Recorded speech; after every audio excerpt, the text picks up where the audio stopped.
Hola, ¿qué tal amigos? En Punto Cero me da un gran placer poderlos saludar en este día y vamos a platicar hoy sobre el tema de la consulta, de lo que pasó hace una semana.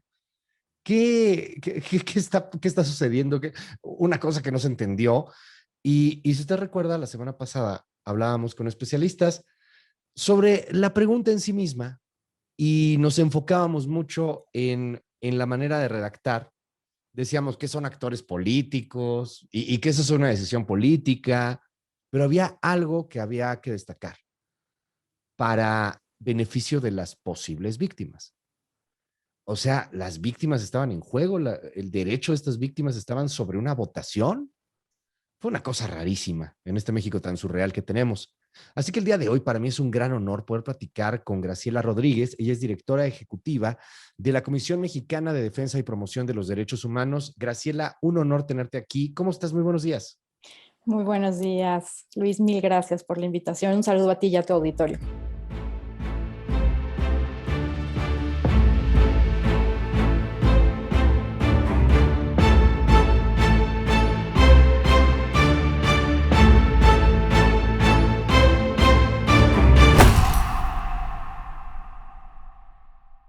Oye, Graciela, a ver, ustedes hicieron una campaña, estamos invitando ahorita a la gente a que entre con el hashtag La Verdad Tras la Consulta. Hay un video ahí que de hecho lo explica bastante bien en un par de minutos. Y yo quisiera que pudiéramos platicar el día de hoy, pues sobre el tema, ¿no? O sea, estamos en un asunto en donde, ¿qué opinión les merece esta consulta y que se ponga a debate el derecho de una posible víctima, ¿no?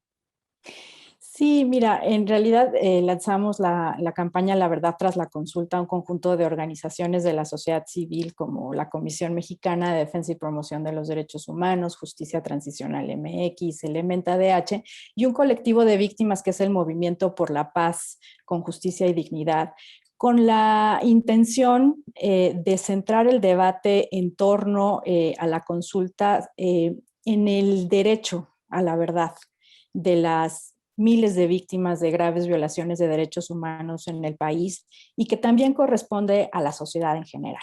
Uh -huh. Y esto lo desprendimos de la propia pregunta en materia de consulta que la Suprema Corte de Justicia de la Nación reformuló y que apuntaba hacia mecanismos de esclarecimiento que bien podían actualizarse en la creación de una comisión de la verdad como un punto de partida hacia la construcción de paz en México.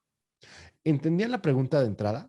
O sea, ¿sabían qué iba a pasar si hubiesen votado 37.5 millones de personas, el 40%? Si hubiese sido vinculante, ¿ustedes entendían qué iba a pasar?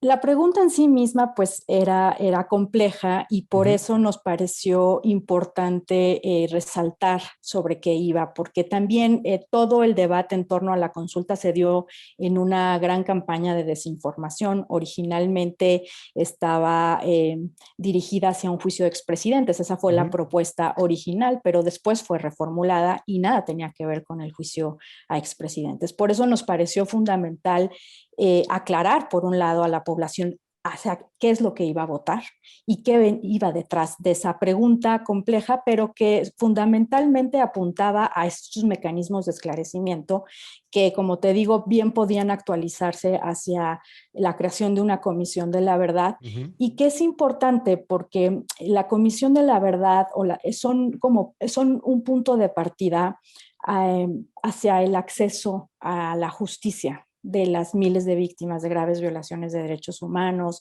Claro. hacia la construcción de memoria colectiva, hacia la reparación integral de las víctimas y que el Estado adopte garantías de no repetición de estas atrocidades. O sea, es importante señalar que son órganos no judiciales, Uh -huh. sino que son órganos especiales, temporales, multidisciplinarios que lo que hacen es investigar graves violaciones de derechos humanos dentro de un periodo determinado Uh -huh. y lo hacen a partir de testimonios de las víctimas. Claro. Y entonces, con base en eso, esa comisión de la verdad emite un informe Uh -huh. sobre los hallazgos Claro. de los patrones de violaciones, de patrones de graves violaciones de derechos humanos, de víctimas, identificación de posibles responsables, y con ello coadyuva a que las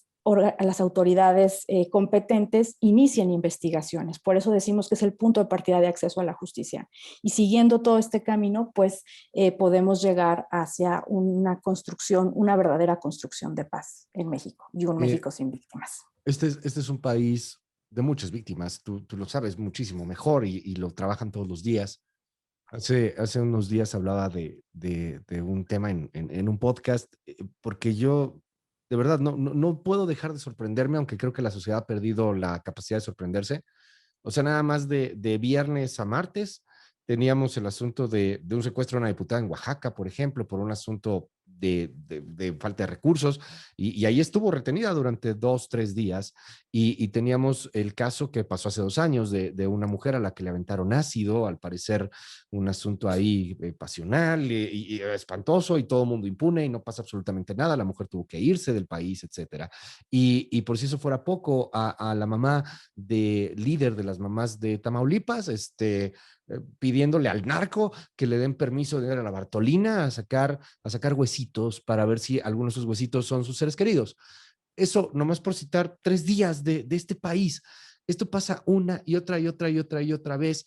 Y yo quisiera preguntarte en ese sentido, ¿es necesaria desde tu perspectiva o era necesaria una consulta para, para hablar de estas víctimas, para crear una comisión de la verdad?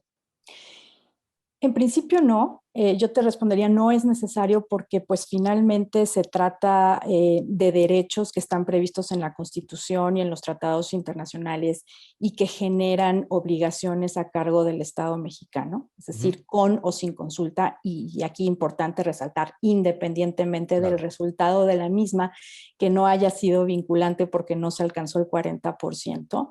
Lo cierto es que son derechos que subsisten y obligaciones que subsisten. Y como bien lo mencionas, en este contexto de violencia, de impunidad sin precedentes, pues parece ser que ya el Estado en sí mismo está cooptado, no puede, las fiscalías no están investigando de forma autónoma, y por eso insistimos y quisimos insistir y aprovechar el contexto del debate de la consulta para recolocar este gran tema en la agenda, es decir, esta necesidad de iniciar estos mecanismos extraordinarios, que tenemos experiencias en la región sobre los mismos y que son exitosos y que parecen ser la única alternativa posible en este contexto de impunidad y en este contexto de violencia para salir adelante como sociedad y construir un México en paz que realmente el país lo necesita, ¿no? No olvidar al final de cuentas, ¿no? Y entenderlo. Yo ahí te preguntaría, pero ¿por dónde empezar? O sea, ahorita citábamos 3 de los últimos 3 días.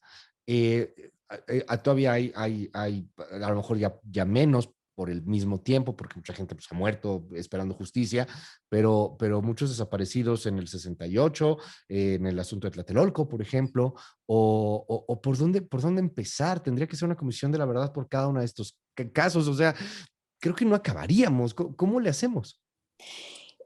Pues en principio, a partir de la propia pregunta en materia de consulta, se podría desprender que los años a cubrir podrían ser desde, por ejemplo, dos grandes periodos, ¿no? Desde 2006 hasta la fecha, un primer periodo, y otro periodo que es el de la Guerra Sucia.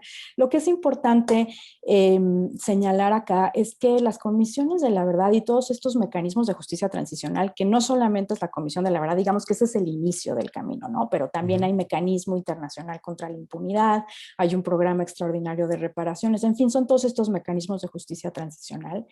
El punto es que lo que investigan son los fenómenos, es decir, no investigan caso por caso. Entonces es a partir de los testimonios de las víctimas, a partir de estos testimonios se crean los hallazgos, no se crean, se identifican los patrones de comportamiento, que Ok. hoy pues ya están documentadas con base en cifras oficiales de Ujú, patrones sistemáticos y generalizados de desaparición forzada de personas, de tortura, de homicidios violentos, de personas desplazadas internamente. Hace poco veíamos todo el tema de Chiapas, ¿no? Y veíamos, ujú. y también el tema de Michoacán, ¿no? Y la necesidad de desplazarse internamente a causa de la violencia. Pero también es importante, y yo diría que el propio presidente de la República y la Secretaría de Gobernación tienen ya una propuesta ciudadana de cómo iniciar estos mecanismos, que la encuentran también en el micrositio Sí. de La Verdad tras la Consulta, y que señala las líneas básicas de cómo podríamos iniciar ese camino. Es verdad, justicia y reparación, una propuesta ciudadana que se le entregó al presidente de la República en 2018 como Ujú, candidato primero y luego como candidato electo, eh, y que él se comprometió frente a miles de víctimas y claro. frente a expertas y expertas internacionales a iniciar estos procesos. Y que hoy también están, y es importante señalarlo, en el Plan Nacional de Desarrollo y están también como agenda en el Programa Nacional de Derechos Humanos. Entonces, no es algo nuevo, es Ujú, algo que sí, se podría hacer. Por supuesto, es algo complejo, no es una cosa que se va a resolver de la noche a la mañana, pero lo claro. cierto es que necesitamos iniciar el camino, porque si no lo hacemos así, pues estaremos condenados a seguir enfrentando esta violencia y en seguir enfrentando día con día estos episodios que día con día, como bien mencionas, los estamos viendo. Es muy interesante porque cuando me dices no son casos específicos, no es Ayotzinapa, no es el Fobaproa. No, ahí hubo una campaña política y de desinformación evidente y flagrante y la verdad muy reprobable, eh, muy oclocrático desde mi punto de vista. De verdad era ya un asunto muy de buscar, de buscar venganzas y de buscar un asunto político, politiquero espantoso. Pero lejos de ese asunto, yo quiero regresar a este punto de las víctimas, porque yo entiendo que, por ejemplo, quien le hace daño a esta mujer que le avienta ácido, pues no es el Estado, es una persona, pero hay impunidad durante 2 años.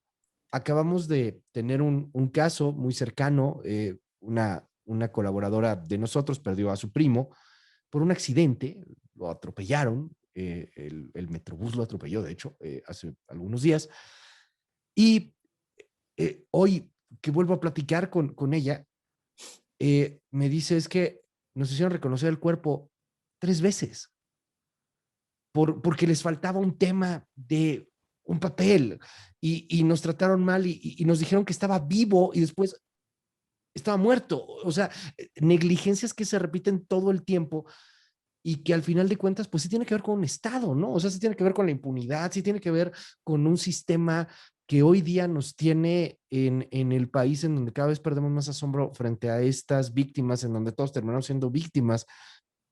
Me cuesta trabajo entender cómo sería todo eso, ¿no? Llegar aquí a la conclusión de la impunidad, del por qué ha pasado todo esto, pero sobre todo, cómo hacer para que no se repita.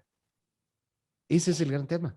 Exactamente. Y ahí decirte, tienes toda la razón. O sea, es que la impunidad de casi el 100% que estamos Ujú, enfrentando en México es el suelo fértil para que estas violaciones se sigan cometiendo. Y es claro que las fiscalías, las autoridades encargadas de la investigación no están trabajando. Quizá claro, tiene también que ver con dos cuestiones. Una es el grado y la cantidad de casos, ¿no? Por un lado, y por otro lado, la falta de voluntad política, porque teníamos una ley orgánica de la Fiscalía General de la República que establecía mecanismos como para comenzar a trabajar de las fiscalías, misma que fue derogada a propuesta del propio hoy fiscal, ¿no? Entonces, hoy volvemos a una ley que ya no tiene todas estas garantías, que una vez más representa una regresión para los derechos de las víctimas, y por eso insistimos desde La Verdad Tras la Consulta que el único camino posible hoy en día frente a este índice de impunidad y de violencia que estamos viviendo es precisamente la creación de estos mecanismos. Y la consulta del domingo pasado generó el contexto perfecto para recolocar el tema en la agenda, que insisto, ya estaba colocado desde que antes de que la presente administración asumiera, ¿no? Claro. Y ahora, también me gustaría resaltar algo que es importante, porque ¿qué sigue? ¿No? O sea, ¿cómo hacemos para que este ejercicio de consulta, este ejercicio democrático inédito, que sin duda tenemos que seguir apoyando porque son mecanismos complementarios de democracia en el país? Claro. Yo creo que hay que hacer eco de este llamado que hace el EZLN, ¿no? Este llamado de EZLN a hacer una campaña nacional por exigencia de la verdad y la justicia.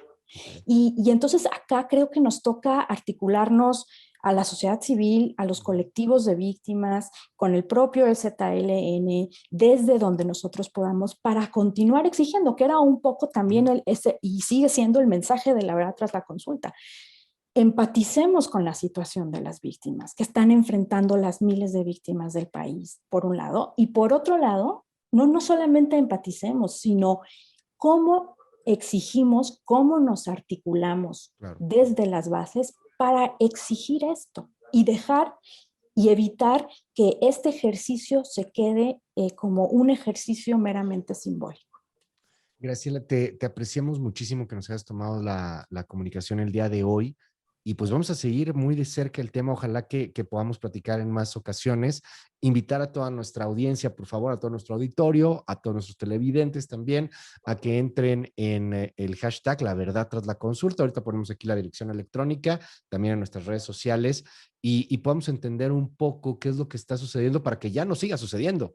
No podemos terminar por ser un país de víctimas en donde un homicidio ya no es nota. Lo que es nota es encontrar, no sé, una cantidad importante de restos humanos, o una fosa, o una masacre, porque un homicidio ya no es una nota, ya un muerto ya no es una nota, ¿no? Ya ahora cada vez es peor, tiene que ser más grave, porque ya hay unas capacidades de asombro brutales. No sé hasta dónde tendríamos que llegar. Algo para cerrar, Graciela. Sin duda, me parece que yo cerraría insistiendo en la articulación para seguir exigiendo esto, porque no podemos ser indiferentes a lo que está sucediendo, porque no nos esté pasando inmediatamente a nosotros. Si nosotros no hacemos algo, si nosotros no nos unimos, no nos articulamos socialmente para seguir insistiendo en terminar con la impunidad en este país, va a llegar un momento en el que de verdad nadie nos va a poder salvar, ¿no? Claro. Por decirlo de alguna forma. Entonces, por eso, La Verdad Tras la Consulta insiste en llamar a toda la sociedad a que se una a esta exigencia, y los datos y la información correspondiente lo tenemos ahí en el micrositio. Y nuevamente agradecerte por la invitación. Agradecidos nosotros, muchísimas gracias. Y bueno, pues ahí estamos en comunicación. Entre en La Verdad Tras la Consulta. Graciela Rodríguez, gracias, es la directora ejecutiva de la Comisión Mexicana de Defensa y Promoción de los Derechos Humanos. Te mandamos un abrazo y ojalá que nos veamos en persona muy pronto. Gracias. Muchas gracias, Luis. Que tengas buen día. Gracias, muchísimas gracias. Cuídense mucho. Hasta aquí llegamos. Esto fue Punto Cero. Nos vemos la próxima semana. Bye bye.